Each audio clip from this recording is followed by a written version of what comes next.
खबरदार रहने के लिए चैनल को सब्सक्राइब करें और प्रेस करें बेल आइकन। नमस्कार, आप देख रहे हैं इंडिया टाइम 24 न्यूज़। आपके साथ मैं हूं प्रवीण।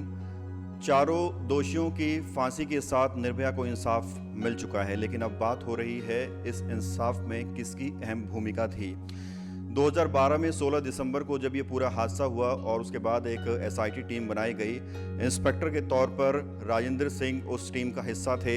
कैसे उन्होंने इस पूरी इन्वेस्टिगेशन को अंजाम दिया, क्या कुछ उस वक्त का जो नज़ारा था वो आज हम इनसे पूछेंगे। सर, ये जो 2012 में 16 दिसंबर का जो मामला हुआ था, कैसे आपने इस पूरी इन्वेस्टिगेशन को अंजाम दिया था? पहले तो सिर्फ केवल मैं एक ऑफिसर्स नहीं था जो इस इन्वेस्टिगेशन से रिलेटेड था, वहाँ एक ग्रुप ऑफ पुलिस ऑफिसर्स थे जो वहाँ के काफ़ी अच्छे जो इन्वेस्टिगेशंस में अच्छा जानते थे। तो वहाँ की डीसीपी छाया शर्मा मैम थी और एडिशनल डीसीपी अपने कुशवा साहब थे। दोनों के सुपरविजन में काम हुआ था। उस दिन जो है एक कॉल मिली थी, सेंसिटिव कॉल थी, लेडीज से रिलेटेड कॉल थी। तो मैडम छाया शर्मा ने मुझे फ़ोन किया, हम इमीडिएटली सफदरजंग हॉस्पिटल पहुँचे और भी डिफरेंट टीम्स वहाँ इकट्ठी हुई और जो भी अवेलेबल क्लूज़ थे वहाँ पर, जिसको कह सकते हैं कि जो वहाँ पर विक्टिम था, जो फिट फॉर स्टेटमेंट था, उसने बताया कि एक सफ़ेद गाड़ी के बारे में बताया, बस के बारे में बताया, उसका कुछ डिस्क्रिप्शन दिया। उसी बेसिस पे इन्वेस्टिगेशन को हम इनिशियल स्टेज पे स्टार्ट किया रात को।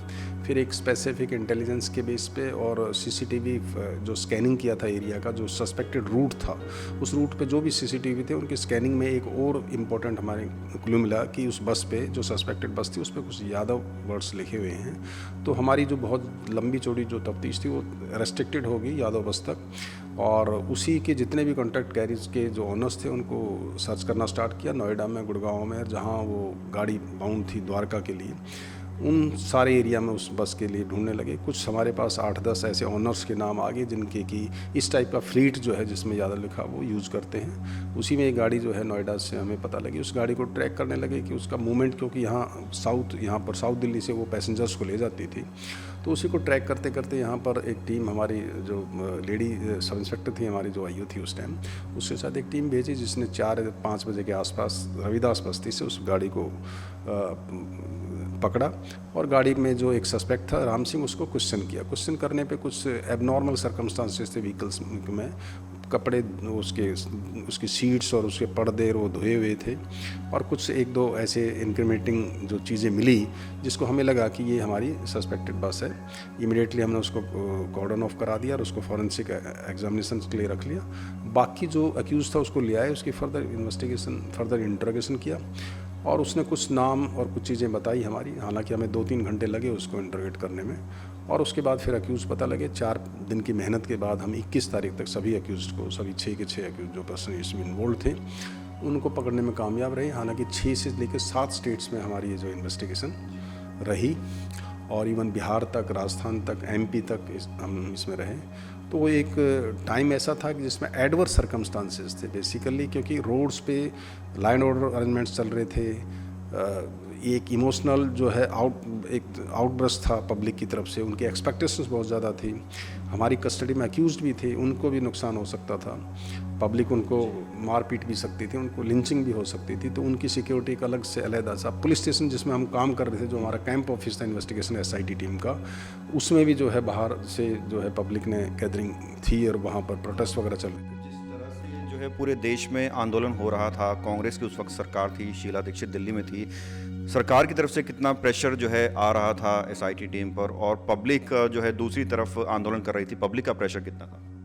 नहीं, इसमें एक बात बिल्कुल क्लियर थी कि जो हमारे सीनियर से कमिश्नर ऑफ पुलिस जो थे, जॉइंट सीपी थे, या जो भी उस चेन ऑफ कमांड में थे, उनकी तरफ से बहुत बढ़िया जो है इंस्ट्रक्शन थी, बड़ा अच्छा सुपरविजन था। हमें किसी भी टाइप का कोई भी जो है इन्फ्लुएंस या कोई डर या कोई ऐसी रुकावट नहीं थी। फ्रीली हम अपना काम कर रहे थे और जो एडमिनिस्ट्रेटिव मैटर थे या जो पुल प्रेशर जो भी थे वो उस टाइम के कमिश्नर ऑफ पुलिस ने देखे थे। बाकी इन्वेस्टिगेशन का काम जो है, जो छाया शर्मा थी, जो हमारे एडिशनल डीसीपी कुशवा साहब थे, उनके नेतृत्व में एसआईटी वो कंटिन्यूसली कर रही थी, बिना किसी प्रेशर के, बिना किसी इन्फ्लुएंस के, बिना किसी रुकावट के।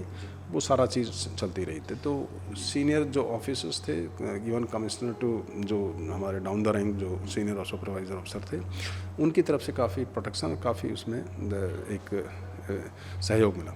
जो एक्यूज थे, कितने दिन के अंदर आपने उन सभी को पकड़कर कोर्ट तक पहुंचा दिया था, और क्या कुछ उसमें भी चैलेंजेस आए थे? जब एक्यूज सामने दिखा तो कुछ ऐसी भी परिस्थिति हुई थी कि उसने भागने की कोशिश की या फिर कुछ अनहोनी हो सकती थी?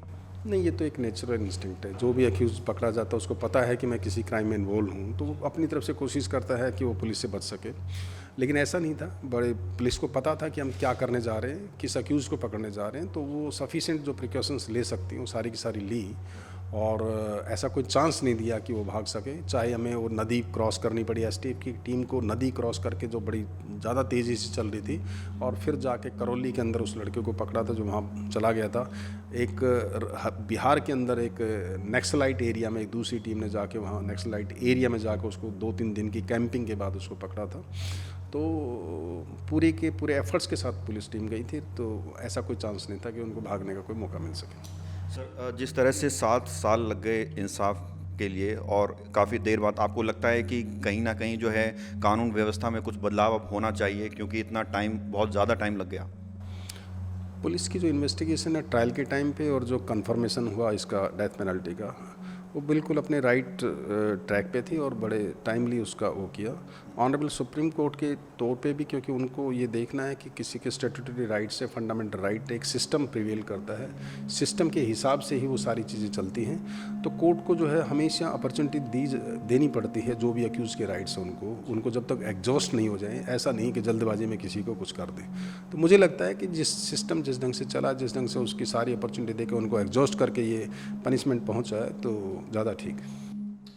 क्या कहना चाहेंगे? आज जो है इंसाफ निर्भया को तो मिल गया है, लेकिन कुछ और मनचले हैं, कुछ और ऐसे क्रिमिनल्स हैं जो घटनाओं को अंजाम देते हैं, तो उनके लिए कोई आप मैसेज देना चाहेंगे एसीपी तौर पर? हाँ, ये फिटिंग और स्ट्रॉन्ग मैसेज है, एक डेटरेंस है जो सोसाइटी में जाएगा। जो आदमी ऐसा सोचते हैं कि इस ढंग से कर लेंगे और वो स्कॉट फ्री हो जाएंगे या चले जाएंगे या बच जाएंगे, तो इसकी पॉसिबिलिटी कम रहेगी। रूल ऑफ लॉ एस्टेब्लिश है, वो अपना काम करेगा और अंजाम तक पहुंचाएगा। जैसा क्वांटम होगा वैसी उसको सज़ा निश्चित तौर पे दी जाएगी। चलिए, बात करने की बहुत बहुत शुक्रिया सर। Thank you. तो ये थे हमारे साथ एसीपी राजेंद्र सिंह, जिन्होंने पूरी इन्वेस्टिगेशन को अंजाम दिया और न सिर्फ आरोपियों को कोर्ट के दरवाजे तक पहुंचाया, बल्कि फांसी के तख्ते तक भी उन्हें पहुंचाने में पूरी जो है मदद की, कानून की व्यवस्था की। कैमरा जर्नलिस्ट नीरज के साथ प्रवीण, इंडिया टाइम 24 न्यूज़। खबरों से खबरदार रहने के लिए चैनल को सब्सक्राइब करें और प्रेस करें बेल आइकन।